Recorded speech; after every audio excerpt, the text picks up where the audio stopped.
Hey guys, Lugo, learning MTG, and I'm gonna play some more of this black green Yawgmoth. Last league we went 4-1. It's pretty good. Still kind of learning this deck. Well, I do enjoy it. It kind of fits my play style. I do like to play grindier decks. Um, this is kind of like a grindy deck with the combo finish. So you can either play kind of like a one-for-one type game and then win the game with the card advantage engine, like a Yawgmoth or a Grist.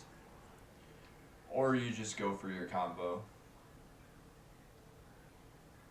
But really, I would think of it more as like a grindier thing because in general, like if you get a Yawgmoth to play and you activate it 4 or 5 times, like the game's over. You just drew 5 cards.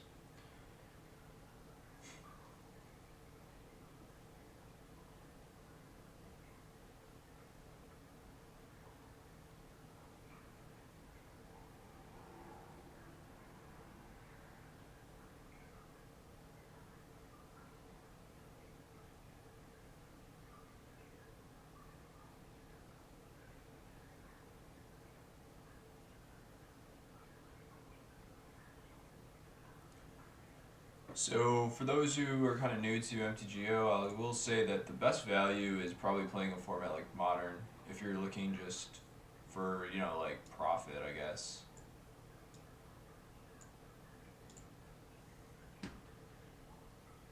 Yeah, this hand's good. Turn 1, birds. Turn 2, walrus, birds. Then we can court for Yawgmoth, assuming they don't kill any of our stuff. Walrus kind of counts as 2 for court calling, because it can add a mana and tap for a mana. Looks like we're playing a mirror match? No, we're playing against Infect.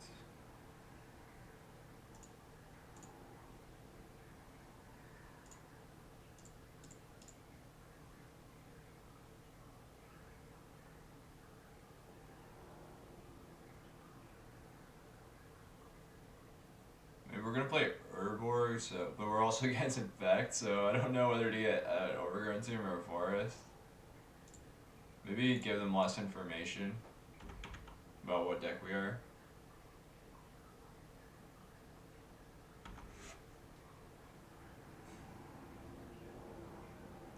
So it's black green Infect, so it's probably playing like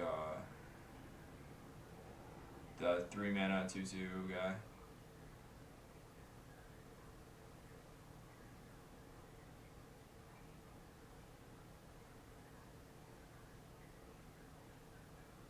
I don't think I'm supposed to block here.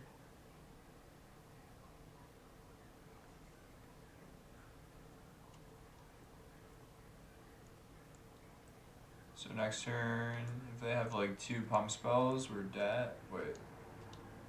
We're dead at 2 pump spells? Somehow I don't think sacrificing this bird here is going to be worth it.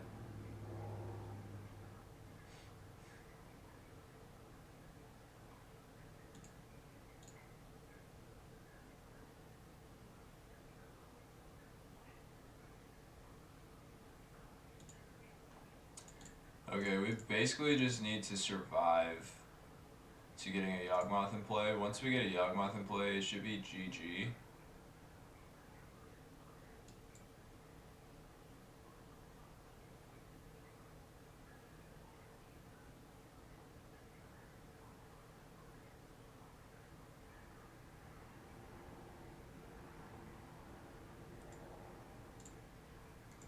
Oh, you can't even undo that? Okay, so we're either play this Strangleroot guy, so we're playing this Bird of Paradise.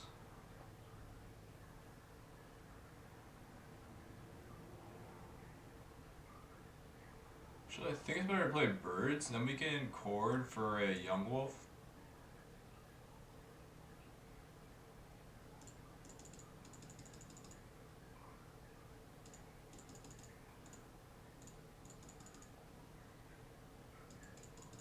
We get owned if they have some kind of like trample, but outside of trample we should be okay.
Yeah, let's see what they attack with.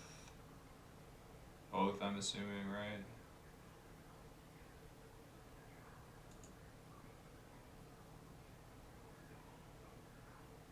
Okay, so we can either block one Quarter Calling, or we can block two Quarter Calling. Definitely don't want to block with his Wall Roots. His Wall Roots is going to get sacrificed to Eldritch Evolution to get Yawgmoth.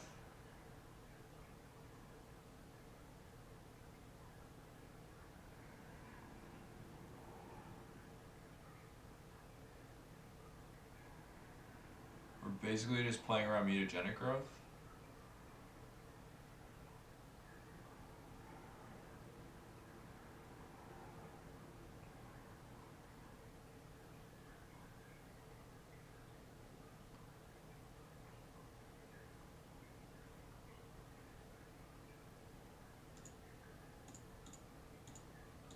I think this is the right play.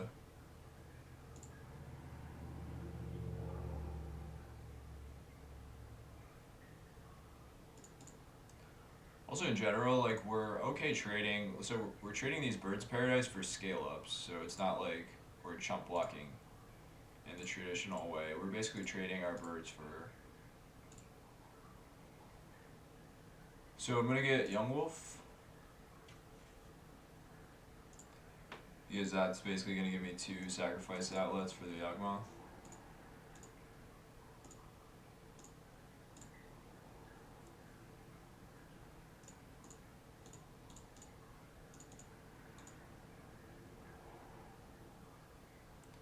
So play Eldritch Evolution, get Yawgmoth. I could like try to find a land to play this, but I don't think it's worth it. I'd rather have. Well, actually, if I try to.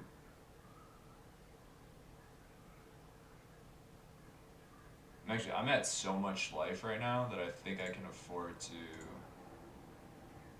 do stuff. If I'm gonna sack this Yawgmoth, I might as well attack first.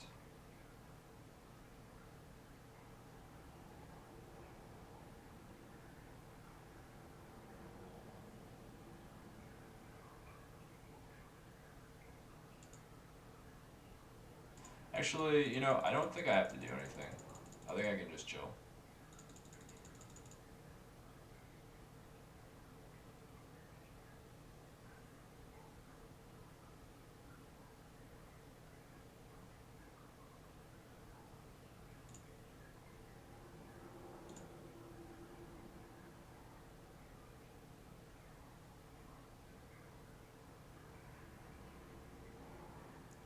So worst case here is if he has like Vines of Vastwood.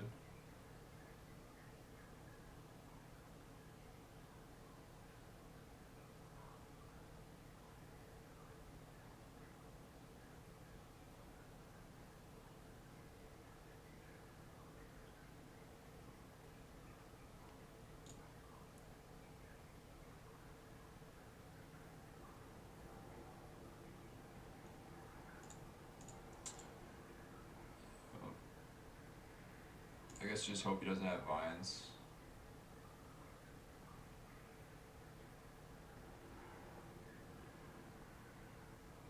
Mutagenic Growth. I'm okay with Mutagenic Growth because I still get to draw my card, and then he can't use that Yawgmoth Nexus again. The counter will stay on it.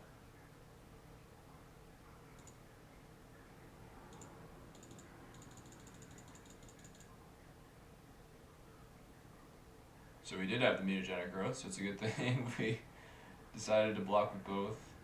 Okay, I'm gonna kill all this stuff. This game's over. So do this.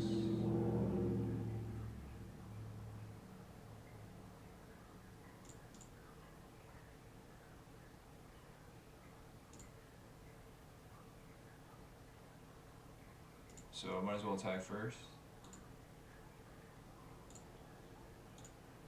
No way he blocks. If he blocks, it would be amazing for me.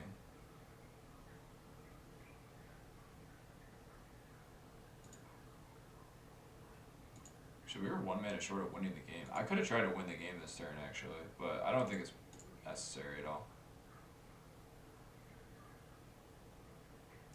So instead of like doing this, you always want to do it on your guy first, because that way you kind of draw an extra card.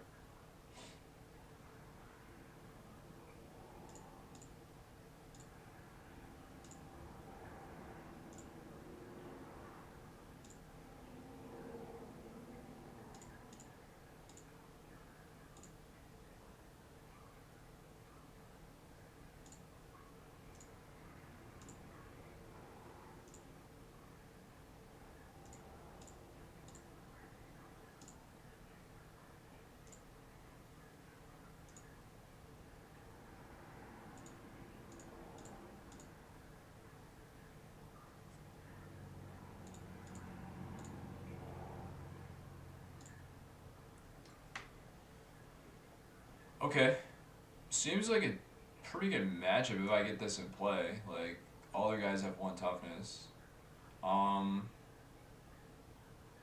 Thoughtseize does seem like it'd be pretty nice against his deck.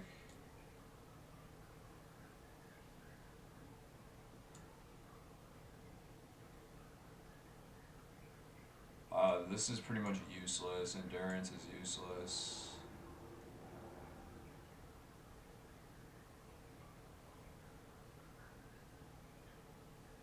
It's also easier to kill them with the combo finish.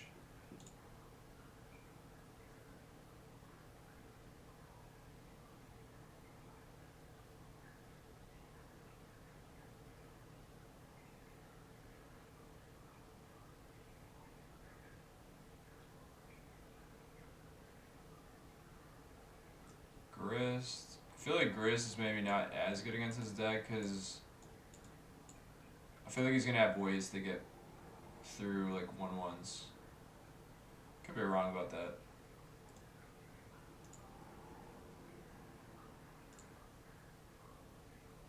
It's basically a race, you know? Yeah, his hand seems great.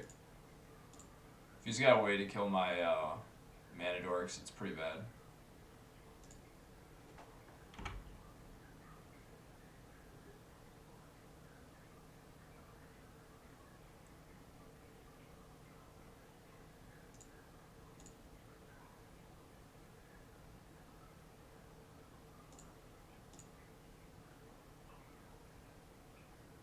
Birds is a little bit better against his deck because I can block Yawgmoth than Ignoble Hierarch.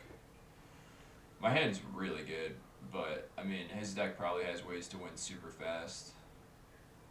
Okay, that's annoying, but it's actually not that annoying.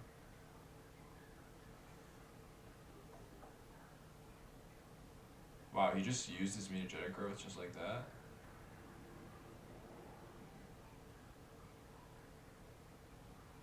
Oh, maybe he's got like scale up or something.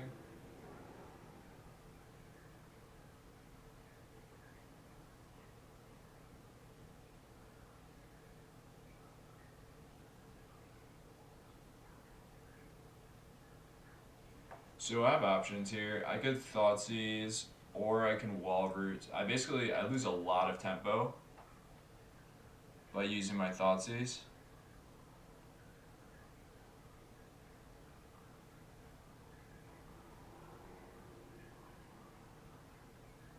I think it's actually okay though to lose all that tempo.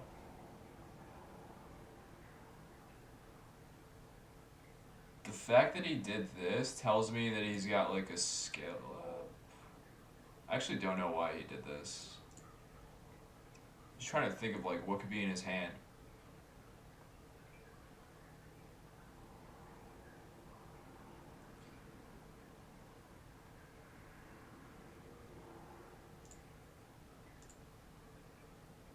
Yeah, I think I just want to play Thoughtseize.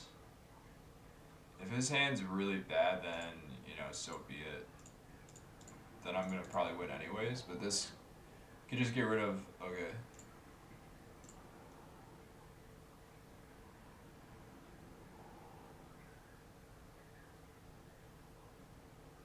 Yeah, I'll play the Yawgmoth.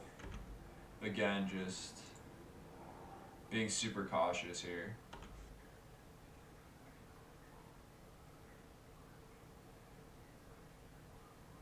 When you're far ahead, it pays off to be cautious.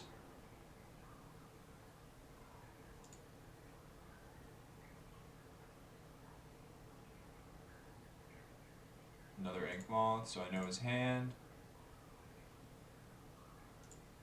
Play this. Play this. Play this.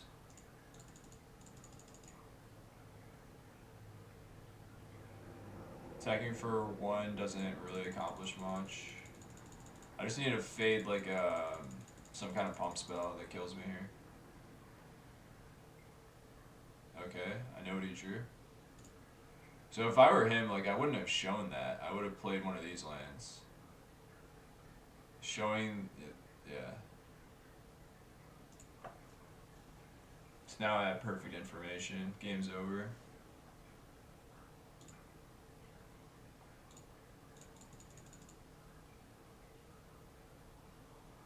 I'm going to grab a Dryad Arbor.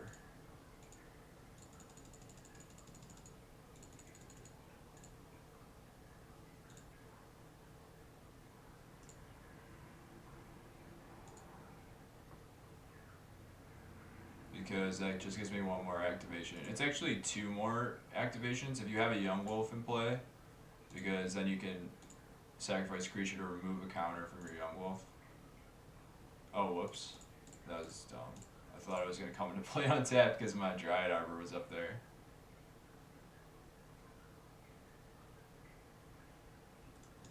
Actually...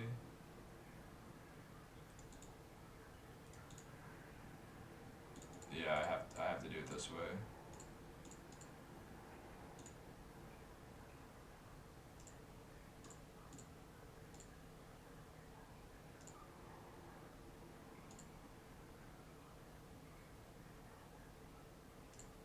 So at this point we can basically just try to draw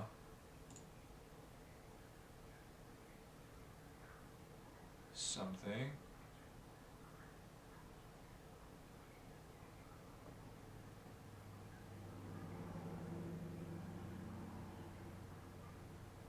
Yeah, like, I'm gonna do this now because that's gonna happen no matter what, and if I draw a 1-drop, I can play the 1-drop right now. And you can't, like, interact with this. But now I'm good, because now I may want to use this stuff to... So it was quite bad playing this thing tapped. I should have played on tap land, just in case.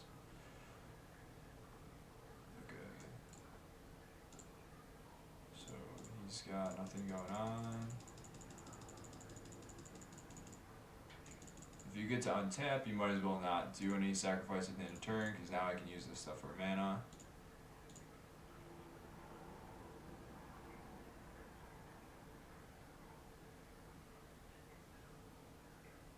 So I can kill him here.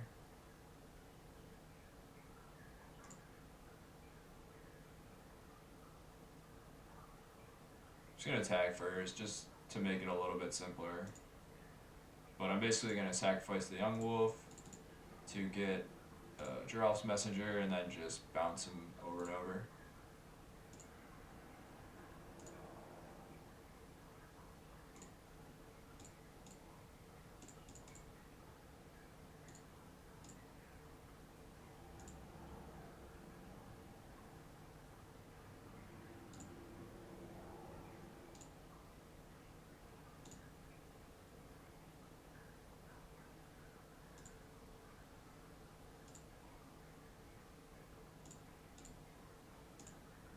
Oops, that's not how I want to do it. So I want to remove the counter from Yawgmoth by sacrificing this. And for those who are not familiar with the combo, this is how it works. You just keep sacrificing one of these undying creatures to remove counters from the other undying creatures, so you get to keep doing it. So every loop, you lose 2 life, and your opponent loses 2 life. So if you have more life than your opponent, you basically win the game. And you draw as many cards as you want, well, until you run out of life. Yeah. You do have one card in the deck that can make it so you go infinite, and that's a creature, Zulaport, or no, Blood Artist. So every time a creature dies, you gain one, your opponent loses one. So you can go infinite if you have your Blood Artist. And you can search it up with Chord of Calling. So in this type of situation, if you draw, 6, 7 cards, there's a decent chance you're gonna draw either your Blood Artist or a Chord of Calling to find it. So that's this deck. I hope you guys enjoy this video, and hope to see you guys in the next video.